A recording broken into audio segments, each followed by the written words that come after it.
Jim. After his opening statement, we'll go right into questions. Yeah, thanks, Nico. First off, a big thanks to all the Union fans that traveled up to New England.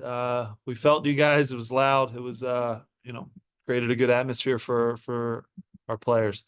Look, overall, I think that this game has a way of rewarding hard work and consistency. We've been a team that's had some difficult results, that had some decent performances, and things kind of went against us.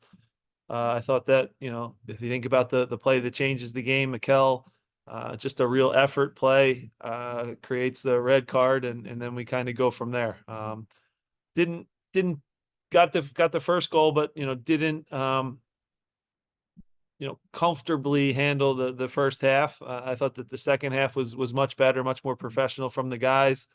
Obviously, Danny makes a couple plays. He has such a knack in front of goal, and a really great first goal on the ball by McGlynn to Julian, and his ability to time his runs in the box. So overall, a clean sheet, a win on the road.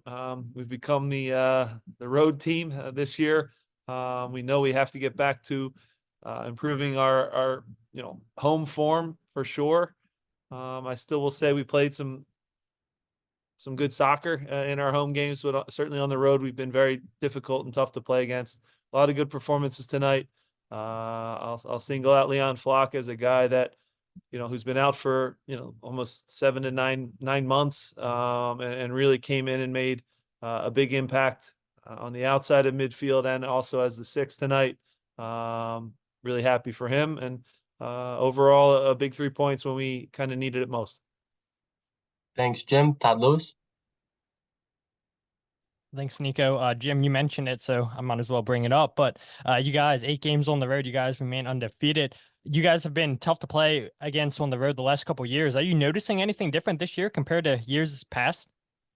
Well, first off, Todd, that is the cleanest microphone I've seen on a press conference question in my 10 years as coach here. So congrats on that. But no, look, I think winning games on the road in this league is really, really hard. Winning any game in this league is really hard, as we've learned, right? So the locker room was tense, anxious, a little bit more pressure than usual, because let's be honest, in the last 5-6 seasons we haven't had a tough stretch like we've had over the last couple games, and it kind of came quick, right? With some Saturday, Wednesday games and results that went against us, and we didn't have time to recover. Sometimes it is good to, go away. I'm not saying that there's less pressure when you're on the road, but you're not expected to dictate the game and be on top of teams like we usually are at home. So maybe it was good for the guys, and I think you saw tonight, that we're still a really good team. I said it to the guys before, we're at our best too, and we're having fun, we're smiling, we're happy, and that tension and was kind of gone tonight. So I think you saw a lot of good plays. I think you saw a lot of good possession, good attacking moments, good defensive moments, and a clean sheet. So again, a big game from Oliver as well. He made a couple key saves in that first half when we're up a man where it could have gone either way. So everybody has to be on the same page, Todd, to get a result on the road, and I think that we executed for the 90 minutes, which was important. Kyle. Hey, Jim, you mentioned it, but Leon Flock tonight, I mean, that tackle in the first half was incredible, coming out of nowhere. But overall thoughts on his performance, and then just overall, like, what does this mean as a head coach to get this win on the road? Yeah, look, we went, because it's our third game in a week, right? We gave McGlynn and Quinney, who have been amazing for us all year, we gave them a little bit of a chance to recover. We knew they'd come into the game and still make a big impact, but we used Leon on that side. The plan was to use him on the left side of the diamond because Carlos Gil drifts over to that area all the time, and he's, let's be honest, the best player that's on the field tonight. So Leon was around him from the start. I think he did a good job on him. What people maybe don't see, I don't know if it always comes off on TV, but I see it every day in training. He closes the ball down and takes the last step quicker than any player I've actually ever seen. You know, his ability to get pressure to the ball, make a deflection, a block, a steal is really impressive. So big night for Leon. He did a great job. McGlynn came into the game, I thought, and changed it as well with his passing.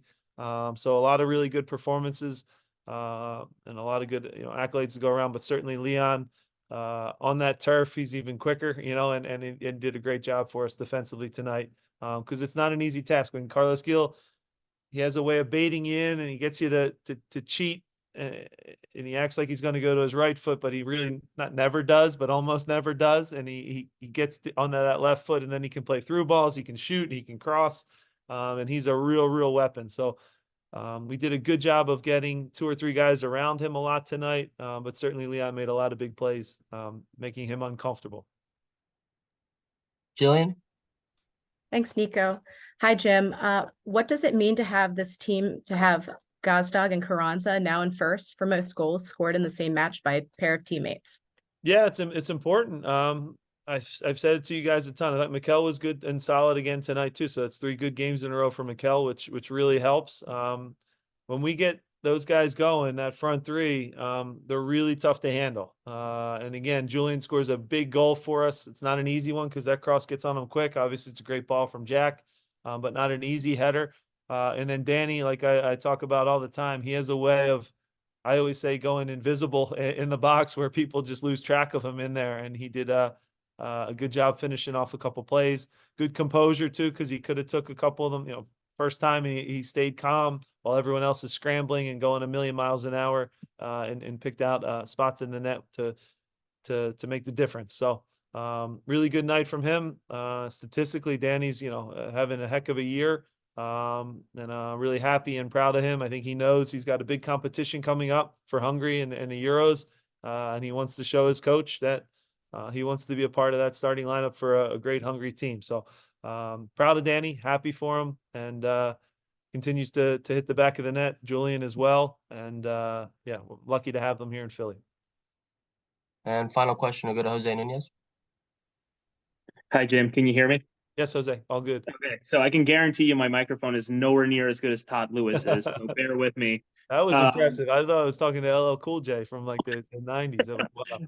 Honestly, most of us from many miles away. But I guess I want to ask you 2 questions in terms of how do you build on this, right? First clean sheet since March 30th. What is the message to really the entire team after a streak of just giving up goals left and right, and some, I think, even using your own words, some mistakes that are totally avoidable? Yeah, Jose, look, the thing I'd say about the group again, we need everyone, right? We need our fans to stick behind us like they have. Which has been incredible, right? We got some great ovations even in Subaru Park when we went down 2 and 3 goals, which was so unlike us, right? But we needed them to get us back into games, and we made the games again. We lost by a goal, but we still were in those games and scored goals at the end that were called back. So we need everyone. We need the fans. We need our players. And confidence is so razor thin for professional athletes, right? So a win like tonight just gives confidence. It gives a little bit of a relief and a realization that, you know what, we still are a really good team. We can beat anybody. So that part was important. Winning kind of breeds confidence. Professional athletes, when they're confident, they're indestructible, and they don't get tired, and there's no fatigue at the end of the game because you're kind of buzzing and everybody wants to score the next goal. So I think tonight was one of those nights. We recognize that razor thin line where it can go bad or good, and we want to stay on top of things. And it's my job as the coach, and I think it's probably what I'm most proud of my group for over the last 5 seasons, not having these dips, where we do lose multiple games in a row. So I still won't sleep tonight because I'm still mad about the losing streak we have at home. It's been killing me, and it eats at me every night. And I'm probably not the same dad or father, around the house, and I have less patience, and I have to change that kind of thing. So winning, makes us all feel good. It's a justification for how hard these guys have been working because we're still the same group, right? I'm still the same coach. These are still the same players. But when they get confident and they get going, we can beat anybody. And now my job is to push the right buttons and keep us going in the right direction. So it's been a tough stretch for sure. We don't like losing our home games. I have apologized to the fans. I take the responsibility for that. But again, this group can beat anybody. I think we showed that again tonight.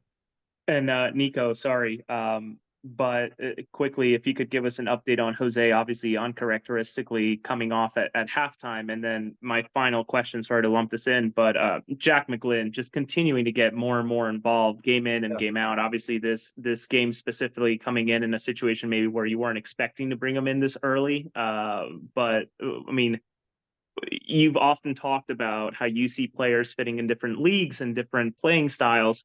Where do you see Jack's ceiling, and not to predict his future, but where, using your own words or your own sort of description, where do you see Jack maybe excelling best around the globe? Yeah, first with Jose, it was having kind of chest pains. I had a real hard contact where like the pectoral area, and even like internally, he said something did not feel right, and that's a scary thing. So we were proactive, and we'll get him off. Obviously, he'll be evaluated and see where he's at. So a little bit unfortunate there. With McGlynn, look, guys, I see it every day in training. He's special. I know he was mad that he didn't start tonight, and that's natural, and that's how I want my players to be. He's been one of our top players on the season for sure. I just thought third game of the week with 120-minute game, a busy game in our last one where he was active again. Just wanted some fresher legs in the midfield, so 3 fresher guys. But Jack played great. He did a great job of, controlling the tempo of the game. He's excellent at when does the game need to be sped up? When does it need to slow down? You can give him the ball under pressure. He's got, 3 or 4 outs now where he's very deceptive to get the ball from one side of the field to the other. Players can't just sprint at him to steal the ball, because now he is a little deceptive and can kind of dribble around them and get out of trouble. So incredible player. I think he can play anywhere. I would prefer to see him in an attacking league, just because he's got such an ability to unlock a defense. So we'll see. PSV would be a great fit at some point at that top team in a great league like Holland, where they pass and they move for each other. But he can play anywhere. I really believe that. Germany, Italy, whatever it is, I think he can adjust to the level because his quality and talent is so high. Thank you, Jim. Best of luck and safe travels. Thanks, guys. Thanks, Jim. Thanks, everyone.